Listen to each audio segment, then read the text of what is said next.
Hello friends, welcome to SSC mentors classes. आप सभी का बहुत बहुत स्वागत है हमारे एसएससी मेंटर्स के यूट्यूब चैनल पर। आज दोस्तों आप सभी को मैं बहुत ही एक अच्छी सी चीज़ बताने वाला हूँ। आप लोगों ने यूट्यूब पे स्ट्रेटेजी तो बहुत सारी देखी होंगी, बट आप लोगों ने इम्प्लीमेंट नहीं कर पाते हो। क्यों? क्योंकि आपकी खुद की स्ट्रेटेजी नहीं है। आपको खुद को पता नहीं है कि हमें कैसी चीज़ें करनी है। ठीक है, स्ट्रेटेजी देख लेते हो बट उसको इम्प्लीमेंट करते नहीं हो। ठीक है, तो आज देखेंगे हम लोग कि CHSL Tier 1 2020 जो कि आपका अप्रैल में स्टार्ट होने वाला है। 12 अप्रैल से एसएससी के कैलेंडर में इसकी डेट्स दी गई हैं। तो होपफुली आपने फॉर्म भर दिया होगा और मोर देन 40 लाख एस्पिरेंट्स इस एग्ज़ाम में अपीयर हो रहे हैं। तो बेटा कंपटीशन बहुत टफ है। अगर तेज नहीं दौड़ोगे तो सच में पीछे हो जाओगे। डायलॉग 3 इडियट्स का था, बट ये रियलिटी में अप्लाई होता है। तो आपको मेहनत इस हिसाब से करनी है कि कुछ अलग करके आपको अच्छा स्कोर करना है। ठीक है, क्योंकि 40 लाख भरे इसका मतलब तो ये तो होना चाहिए कि जो सिलेक्शन ले रहा है कुछ तो नई बात होगी उसमें। तो वही देखेंगे एक टॉपर में क्या अंतर है और आप में क्या अंतर है, कैसे टॉपर इंप्लीमेंट करता है अपनी स्ट्रेटजी को। आप भी अपनी स्ट्रेटजी बनाइए और देखिए कैसे कैसे इंप्लीमेंट करते हैं। तो दोस्तों क्वांटिटेटिव एप्टीट्यूड, सबसे पहले तो आप लोग भूल जाइए मैथ्स नहीं है, ये है आपकी क्वांटिटेटिव एप्टीट्यूड। मतलब ये आपका एक तरह से मानसिक अभिरुचि है। कहने का मतलब आपका सोचने का अंदाज क्या है, आपका अप्रोच क्या है क्वेश्चन सॉल्विंग के मेथड का। ठीक है, तो जैसा कि आप लोग जानते हो जब से एसएससी ने ऑनलाइन एग्जाम 2016 से स्टार्ट कराया है, पैटर्न में चेंज आ गया है। पहले 50 क्वेश्चंस आते थे, अब क्या हुआ 25 क्वेश्चंस आते हैं। ठीक है, पर क्वेश्चन का वेटेज 2 मार्क्स होता है। ठीक है, और नेगेटिव मार्किंग आपको पता है 1/4 होती है। ठीक है, कहने का मतलब 0.5 मार्क्स आपका कट जाता है। तो अगर आप लोग की एक्यूरेसी इसमें अच्छी नहीं होगी तो बहुत मुश्किल हो जाएगा कि आप 35+ भी स्कोर कर पाओ। तो accuracy is the key and time management is the best. ठीक है, तो टाइम मैनेजमेंट अगर नहीं कर पा रहे हो तो थोड़ी दिक्कत हो जाएगी। तो देखो क्वांटिटेटिव एप्टीट्यूड में अपने को एसएससी 2 टाइप से पूछता है। एक तो अर्थमेटिक होता है आपका, दूसरा क्या होता है एडवांस मैथ। ठीक है, अर्थमेटिक मैथ्स में आपको सभी को पता है टॉपिक कौन कौन से हैं। परसेंटेज है, ठीक है, प्रॉफिट लॉस डिस्काउंट है, CISI है, रेशियो प्रोपोर्शन एंड पार्टनरशिप, मैं इसको एक ही टॉपिक मानता हूँ। Time and work wages, speed distance and boat and stream. ठीक है, सिंप्लीफिकेशन के अंदर ही मैं सर्च एंड इंडेक्सेस को काउंट करता हूँ। एवरेज एक अलग टॉपिक है, मिक्सचर एलिगेशन और डाटा इंटरप्रिटेशन। सिलेबस काफ़ी वास्ट है, क्वेश्चंस कम है, बट हमें एक स्मार्ट अप्रोच के तहत बताऊंगा कि कैसे आपको इंप्लीमेंट करना है। ठीक है, ऐसे एडवांस मैथ्स में आपकी geometry, mensuration, trigonometry, algebra, number system, 5 topic हैं। देखने में लग रहा होगा बहुत ज़्यादा कम है तो आसानी से आप लोग कर लोगे, बट ऐसा नहीं है दोस्तों। इसके लिए एडवांस है तो आपको एडवांस बनना पड़ेगा और एडवांस मैथ्स की तरह ही इसको पढ़ना पड़ेगा। ठीक है, तो आपको स्मार्ट वर्क करना होगा यहाँ पे। तो सबसे पहले मैं आप लोग को थोड़ा नंबर ऑफ क्वेश्चन का वेटेज बता देता हूँ कि प्रीलिम्स में आपका 25 क्वेश्चन का वेटेज क्या है। देखो परसेंटेज से एक क्वेश्चन श्योर है आपका, प्रॉफिट लॉस से 2 क्वेश्चन, CISI से 1 क्वेश्चन, रेशियो प्रोपोर्शन से 1 क्वेश्चन, टाइम एंड वर्क से 1 क्वेश्चन, स्पीड डिस्टेंस से 2 question, simplification 2 question, average 1 question, mixture alligation आ भी सकता नहीं भी आ सकता। ठीक है, 1 क्वेश्चन है, डाटा इंटरप्रिटेशन के आपके 3 क्वेश्चन। क्लियर?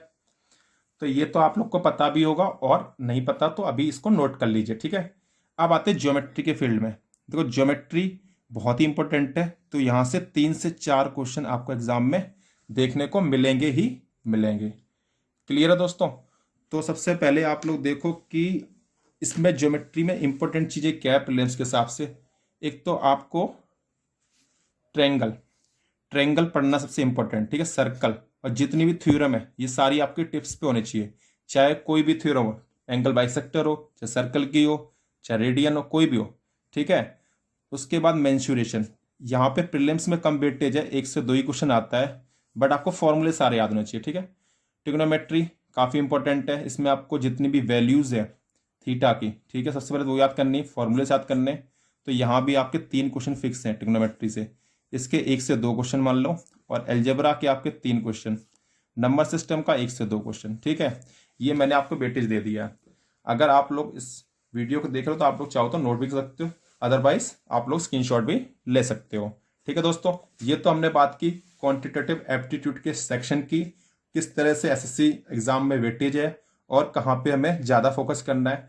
तो सबसे बड़ी बात है एडवांस मैथ का वेटेज ज़्यादा है। अगर देखा जाए 3 की एवरेज से 3 दूनी 6, 3 त्रिका 9, 3 चौको 12, ठीक है, 12 से 13 क्वेश्चन आपके एडवांस मैथ से पूछे जाएंगे। अब इसको अप्लाई कैसे करना है सभी को पता है, बट अप्लाई नहीं कर पाते। ठीक है, उससे पहले काफ़ी लोग की क्वेरीज रहती है बुक्स कौन सी पढ़ें। ठीक है, बुक्स आप लोग कोई भी लिमिटेड बुक्स पढ़ें, एक कलेक्शन बना लें, जैसा कि मैंने अपने टाइम पे कुछ लिमिटेड बुक्स फॉलो की थी। ठीक है, मैंने भी सीएचएस में 50 स्कोर कर रखा है। अगर आप लोग कहोगे तो उसका मैं स्क्रीनशॉट दे दूंगा। ठीक है, तो देखिए दोस्तों, सबसे पहले बुक लिस्ट आप लोग देख लो कि बुक लिस्ट में जो कंपलसरी बुक्स हैं उन्हें आपने करनी ही करनी है। ठीक है, कौन कौन सी करनी है? एक तो आर.एस. अग्रवाल, चाहे आप हिंदी मीडियम को हो चाहे इंग्लिश मीडियम का, आप अगर बेसिक से स्टार्ट कर रहे हो, आर.एस. अग्रवाल क्वांटिटेटिव एप्टीट्यूड ये दोनों माध्यम में आती है। बट एक चीज़ ध्यान रखना, बेसिक मेथड आपको करने हैं, बट उसके साथ एडवांस तरीके भी आने चाहिए, जैसे कि परसेंटेज, रेशियो, प्रोपोर्शन के जो मेथड होते हैं, ठीक है, फ्रैक्शन और रेशियो का। तो उस तरीके से आप करोगे तो आपको चीज़ें ज़्यादा अच्छे से होगी। पहले मतलब आपको बेसिक मेथड भी आना चाहिए, उसका एडवांस अप्रोच भी आना चाहिए कि कैसे हम फास्ट कर सकते हैं। दूसरी बुक ये है अरियंत। ठीक है, आप इन दोनों में से एक ही ट्राई करें। अरियंत में क्या है कि साथ साथ शॉर्ट ट्रिक्स भी दे रखी हैं, कई लोग फॉर्मूले को रटने की आदत होती है तो वो भी चीज़ें काम आ जाती हैं। ठीक है, उसके बाद एक आती है एम टायरा होती है। एम टायरा, इसकी पब्लिकेशन का नाम है, कमेंट बॉक्स में मैं डाल दूंगा बुक, सारी बुक्स के लिंक। ठीक है, तो आप लोग वहां पे जाके देख सकते हैं। एम टायरा एक ऐसी बुक है जहां पे आपको ना सारी की सारी टाइप्स मिल जाएंगी। ठीक है, तो आपको पता चल जाएगा कि किस टाइप के क्वेश्चन हर चैप्टर से बनते हैं। तो 4 महीने आपके पास बहुत इनफ टाइम है बच्चों, अगर ध्यान से पढ़ोगे तो ट्रस्ट मी गाइस, 50 तो नहीं पर 40+ मार्क्स आप आराम से इजिली स्कोर कर पाओगे। उसके बाद प्रैक्टिस कहाँ से करनी है? जब आपने पूरा एक बार पूरी बुक लगा ली आर.एस. अग्रवाल अरियंत की, ठीक है, 2-3 बार जब इन बुक को लगा लोगे, उसके बाद आपने प्रैक्टिस कहाँ से करनी है? या तो आप राकेश यादव सर की 7300 बुक ले लो, ठीक है, या फिर किरण पब्लिकेशन की। बट इसमें करना कहाँ से है? आपने वो क्वेश्चन करने जो 2011 से लेके 2020 तक पूछे गए हैं। ठीक है, क्योंकि पहले वाले वो क्वेश्चन सारे रिपीटेड है। ठीक है, तो ऑनलाइन वाले तो आपको करने हैं, जितने 2016 से 2020 तक हुए वो सारे सारे करने हैं। ठीक है, अब इतना सभी कर लेते हैं, सभी राकेश यादव सर के नोट्स लगा लेते हैं, बुक्स लगा ली, फिर भी स्कोर हमारा 30-35 रहता है। रीजन क्या है बच्चों इसका? तो रीजन इसका सिर्फ रीजन ये है कि आप अपनी कमजोरी पे वर्क नहीं करते हो, सिर्फ करते जाते हो। ठीक है, क्योंकि ये एग्जाम क्या है? ये एग्जाम आपका एप्टीट्यूड है ना, दिस इज द एप्टीट्यूड। तो एप्टीट्यूड का मतलब ये होता है कि आपकी मानसिक क्षमता कितनी है सोचने की। ठीक है, आप कितना फास्ट कर सकते हो। अब फास्ट करने के लिए आपको प्रैक्टिस करनी होगी। आप लोग तो वीडियो देखते हो भाई ना, ट्रिक बता दी तो ट्रिक को देखना है ना, उसने ट्रिक बताई तो ये सब करना है। तो वो ट्रिक देखते हो, अच्छी बात है, बट आपने उस पर प्रैक्टिस करनी है। प्रैक्टिस करने के लिए आपने क्या करना है? डेली 100 क्वेश्चन लगाने हैं आपको। जब आपके बेसिक्स एक बार क्लियर हो जाए, 100 क्वेश्चन डेली लगाने हैं आपको ऑफलाइन। ठीक है, चाहे आप उसका क्विज का ऐप का ले सकते हो, क्विज आजकल बहुत सारे ऐप में फ्री चलती है, चाहे वो ग्रेड अप का हो, है ना, चाहे वो एसएससी ट्यूब का हो। ठीक है, ये चीजें करनी। उसके बाद आपने क्या करने, जितने भी प्रीवियस ईयर पेपर हुए हैं एसएससी सीजीएसएल, सीजीएल, सीपीओ, एमटीएस, कोई भी हो, ठीक है, अगर आपकी स्पीड स्लो है तो आप एमटीएस से ट्राई करो, वहां भी आपको 20 से 25 क्वेश्चन देखने को मिलते हैं। 25 क्वेश्चन के लिए टाइमिंग आपका 20 से 25 मिनट होना चाहिए। घड़ी में सेट कर लो 20 से 25 मिनट और उसको स्टार्ट कर दो सॉल्व करना। अब उसमें भी देखो क्या चीज है, आपको कैसे अटेम्प्ट करना है मॉक, तो मैं बताऊंगा नेक्स्ट वीडियो में। ठीक है, तो आप लोग बताना, तो मैं वहां पे जरूर आपको एक्सप्लेन करूंगा। मॉक टेस्ट देना भी एक कला है। ठीक है, हर कोई मॉक टेस्ट अटेम्प्ट करने का सबका अलग अलग तरीका होता है। ठीक है, टॉपर्स के अलग होगा, वीक का अलग होगा, एवरेज का अलग होगा।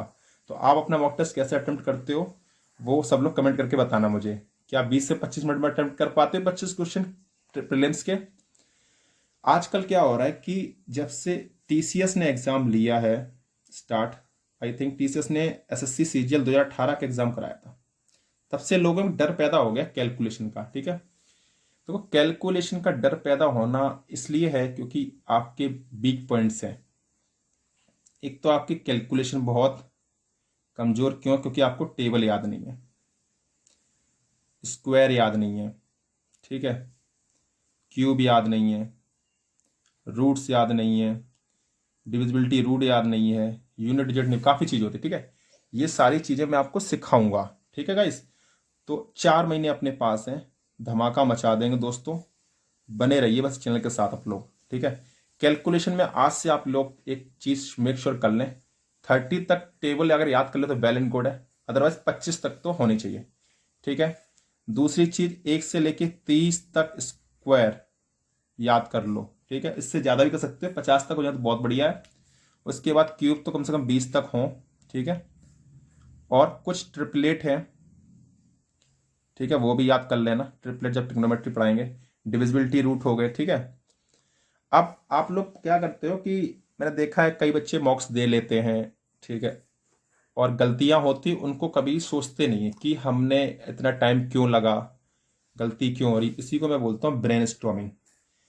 सपोज आपने 25 क्वेश्चन किए, उसमें से आपके 4 गलत हो गए। ठीक है, कितने गलत हो गए? 4।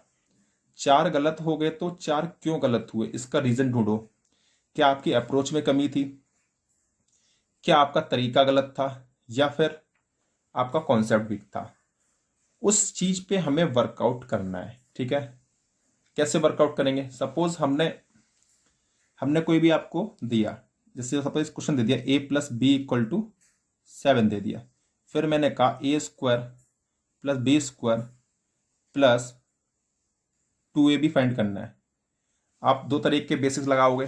दूसरा बच्चा क्या करेगा, 2 वेरिएबल एक इक्वेशन, सिंपल, इसको b को 0 कर लेगा और a को सीधा वैल्यू पुट कर देगा, तो आंसर आ गया 49।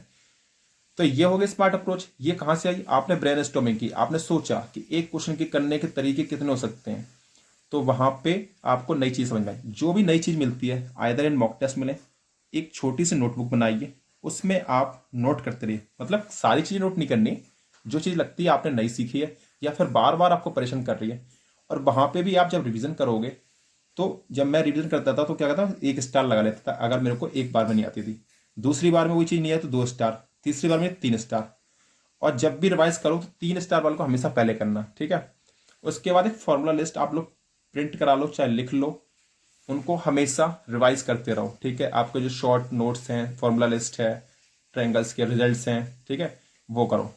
और लास्ट में मैं कहना चाहूँगा कि आपको मॉक टेस्ट जरूर देने। ठीक है, फुल मॉक टेस्ट देने, 1 घंटे वाले जो होते हैं। इधर आप कोई भी फ्री हर संडे होते हैं। ठीक है, बहुत सारे वेबसाइट्स पे हैं, एसएससी ट्यूब है, ग्रेडअप है, टेक्स्ट बुक है, कोई भी। ठीक है, 2 मॉक टेस्ट मिनिमम देने हैं आपको, विद फुल सिंसियरिटी के साथ देने हैं। ये सोचना है कि आपका मॉक टेस्ट नहीं, ये फाइनल एग्जाम है। ठीक है, वहां पे जो भी आप गलती करते हो, जो भी आपकी ऑल इंडिया रैंक आती है, उससे डिमोटिवेट नहीं होना है। ठीक है, स्कोर आपको अच्छा करते जाना है, अपनी कमी को सुधारते जाओ, धीरे धीरे बढ़ेगा। ठीक है, तो इस आप लोग ये कर सकते हो। तो 4 महीने आपके पास है, इजीली आप क्रैक कर सकते हो। क्लास 10th का सिलेबस है, कोई बड़ी चीज नहीं है। ठीक है, 10th तक सभी ने मैथ्स पढ़ी है, और उम्मीद करता हूँ दोस्तों ये सेशन आप लोग को बहुत अच्छा लगा होगा। और कोई भी क्वेरी हो तो आप लोग कमेंट बॉक्स में डाल सकते हैं, वहां पर मैं आपका कोशिश करूंगा रिप्लाई करने की।